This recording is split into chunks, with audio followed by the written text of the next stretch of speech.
अनुविता channel में मैं सविता सिंह आप सभी का स्वागत करती हूँ। दोस्तों, आज हम पढ़ेंगे पृथ्वी के रेखा जाल के विषय में, अर्थात पृथ्वी की अक्षांश तथा देशांतर रेखाओं के बारे में। पर इन रेखाओं को जानने से पहले हम एक छोटी सी पिक्चर देखते हैं।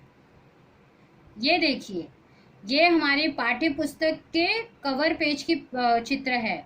इस चित्र में हम देख रहे हैं कि एक लड़का और एक लड़की दोनों क्या कर रहे हैं, पृथ्वी को हाथ में उठाकर खेल रहे हैं। इसका अर्थ ये हुआ कि हमें जब अपना भूगोल पढ़ना है या अपने भूगोल की जानकारी लेनी है तो हमें खेल कूद के माध्यम से उसे समझना है, किसी न किसी एक्टिविटी के माध्यम से अपने भूगोल को समझना है।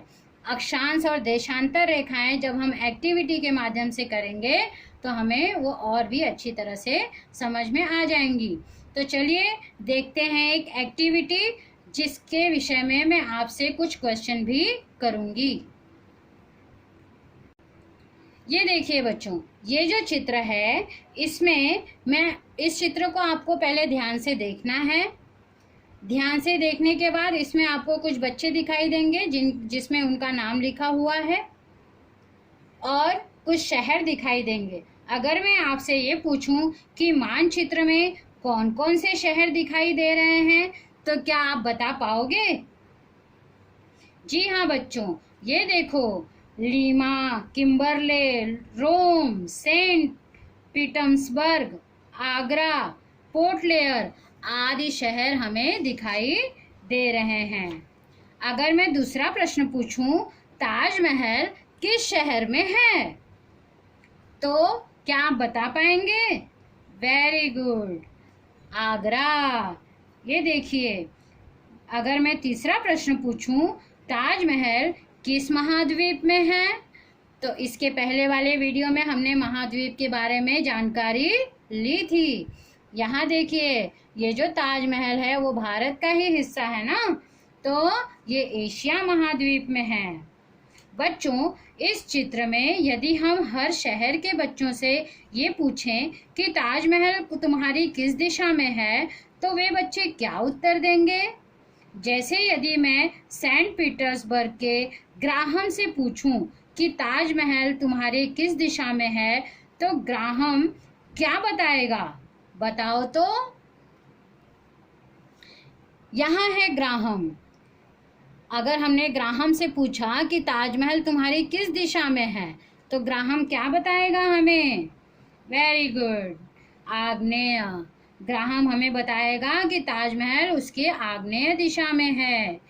किम्बरले की अगर कात्या से मैं उत्तर पूछूं कि तुम्हारे किस दिशा में ताजमहल है तो कात्या क्या कहेगी? उत्तर दिशा, उसका उत्तर होगा ईशान्य दिशा में।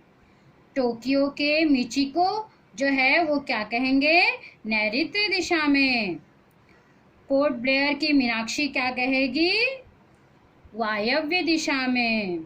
इसका मतलब यह हुआ बच्चों कि पृथ्वी पर स्थित हर वस्तु का स्थान निश्चित होता है, परंतु पृथ्वी पर अलग अलग दिशाओं में होने वाले लोगों की दिशा अलग होने से वह वस्तु हमें अलग अलग दिशा में दिखाई देती है। बच्चों, पृथ्वी की प्रत्येक वस्तु की निश्चित स्थिति सिर्फ दिशा के द्वारा सही नहीं बताई जा सकती। उस वस्तु की सही जगह बताने के लिए हमें पृथ्वी पर स्थित रेखा जाल का उपयोग करना होता है। ये देखिए, जैसा कि हम ग्लोब अपने विद्यालय में पढ़ते हैं, ग्लोब के माध्यम से भूगोल, उसके ऊपर आपने देखी होगी अनेक तरह की रेखाएं। बच्चों, ये देखो हमारी पृथ्वी है, इस पर हमने इस तरह से रेखाओं का जाल बना रखा है, परंतु ये रेखा जाल पृथ्वी पर नहीं है, यह तो हमने ग्लोब पर काल्पनिक रेखाएं बना रखी हैं। जो हमारी पृथ्वी है उसमें समुंदर हैं, ऊंचे ऊंचे पहाड़ हैं, पर्वत हैं, जिसके कारण कि इस प्रकार की रेखा खींच पाना पृथ्वी पर संभव नहीं है। इसी कारण हम इसे क्या करते हैं, ग्लोब के माध्यम से समझने की कोशिश करते हैं, और ये जो रेखाएं होती हैं वे काल्पनिक रेखाएं होती हैं। इसकी कल्पना पृथ्वी के आकार के अनुरूप हम कर सकते हैं। बच्चों, इन्हीं रेखाओं के कारण हम मोबाइल के माध्यम से किसी का लोकेशन जान सकते हैं। बच्चों, आपने देखा होगा गूगल मैप, इस तरह से उसका साइन होता है। विकीमैपिया जैसे आधुनिक प्रणालियों के में स्थान की जानकारी लेने के लिए हम इन रेखा जालों का उपयोग करते हैं। तो चलो देखते हैं ये रेखा जाल बनते कैसे हैं और इनकी संख्या कितनी होती है। ये देखो बच्चों, ये है हमारी पृथ्वी। इसके बिल्कुल मध्य भाग में हमने एक बड़ी सी लाइन खींच दी है। भूभाग के मध्य में होने के कारण ये जो लाइन है, ये हमने बड़ी सी लाइन खींच दी है पृथ्वी के मध्य भाग में। भू के मध्य में होने के कारण हम इसे भूमध्य रेखा भी कहते हैं। इसे इंग्लिश में इक्वेटर कहा जाता है। इस भूमध्य रेखा को विषुवत वृत्त भी कहा जाता है। यह पृथ्वी पर स्थित सबसे बड़ा वृत्त है। ये हमें आगे का हिस्सा दिखाई दे रहा है। जब हम इसको इस तरह से पलट देंगे तो यह हमें कैसा दिखाई देगा? एक वृत्त के आकार का, गोल आकार का दिखाई देगा। तो बच्चों, यह जो विषुवत वृत्त है, यह हमारी पृथ्वी को दो अलग अलग भागों में विभाजित करता है।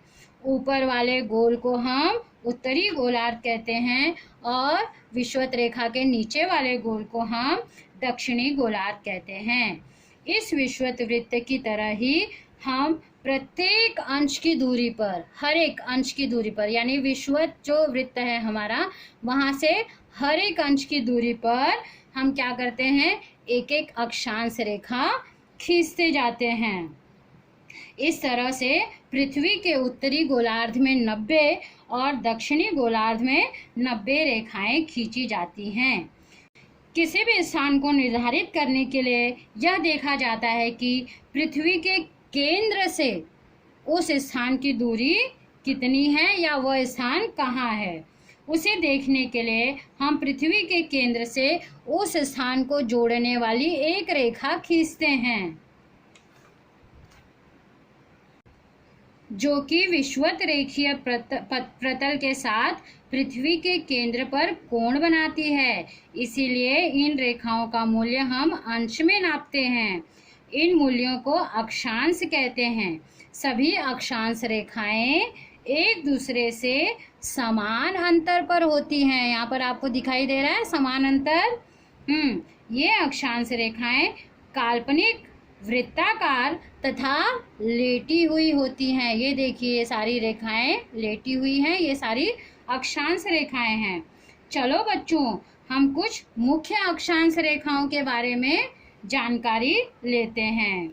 विषुवत वृत्त जो है वो हमारी मुख्य अक्षांश रेखा है। यहाँ देखिए इक्वेटर, जिसे हम 0 अंश से दर्शाते हैं। इसके ऊपर यदि हम देखें तो कर्क रेखा है और नीचे मकर रेखा है। आगे हम इन सब रेखाओं के बारे में जानकारी विस्तृत रूप से लेंगे। हम बात कर रहे हैं अक्षांश रेखाओं की। तो बच्चों, जैसे जैसे हम पृथ्वी के ऊपरी तथा निचले भाग में जाते हैं, वैसे वैसे अक्षांश रेखाएं छोटी होती जा रही हैं। देखो यहाँ पर ये अक्षांश रेखाएं छोटी होती जाती हैं। सबसे ऊपर और सबसे नीचे अंतिम अक्षांश रेखा जो है यहाँ और यहाँ, वो एक बिंदु मात्र हो जाती है।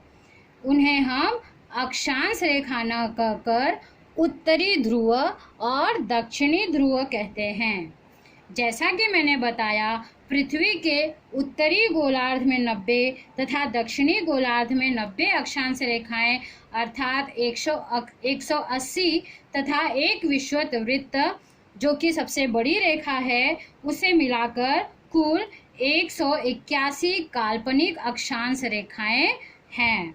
पृथ्वी पर प्रत्येक एक अंश की दूरी पर एक अक्षांश रेखा है, जिसका मूल्य या मापन बताते समय हमें यह बताना आवश्यक होता है कि वे अक्षांश रेखाएं उत्तरी गोलार्ध में हैं या दक्षिणी गोलार्ध में। उत्तरी गोलार्ध की अक्षांश रेखाओं का उल्लेख 5 अंश उत्तर, 30 अंश उत्तर। तो दक्षिणी गोलार्ध में अक्षांश रेखाओं का उल्लेख 5 अंश दक्षिण, 30 अंश दक्षिण इस प्रकार किया जाता है। बच्चों, अब हम देखते हैं देशांतर रेखाओं के बारे में। ये देखो बच्चों, ये है हमारी देशांतर रेखाएं। ये रेखाएं पृथ्वी पर उत्तरी ध्रुव से दक्षिणी ध्रुव को जोड़ने वाली होती हैं। इनका मूल्य भी अंश में बताया जाता है, इसलिए इन रेखाओं को रेखांश भी कहते हैं। इस तरह से खड़ी रेखाएं होती हैं जो कि हमें अर्धवृत्ताकार दिखाई देती हैं। सबसे बीच की देशांतर, जिसको कि हमने प्राइम मेरिडियन माना है, सबसे बीच की देशांतर रेखा का मापन 0 अंश इस प्रकार किया जाता है। इसे हम प्रमुख देशांतर रेखा भी मान सकते हैं। इस देशांतर से अन्य देशांतर रेखाओं का निर्माण कोणीय दूरी द्वारा किया जाता है।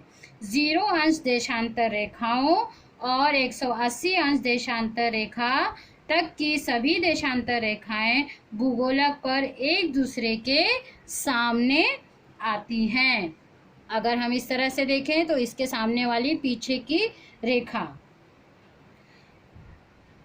इस प्रकार प्रत्येक अंश पर एक अर्धवृत्त बनाया जा सकता है जो हमारी मुख्य देशांतर रेखा होती है।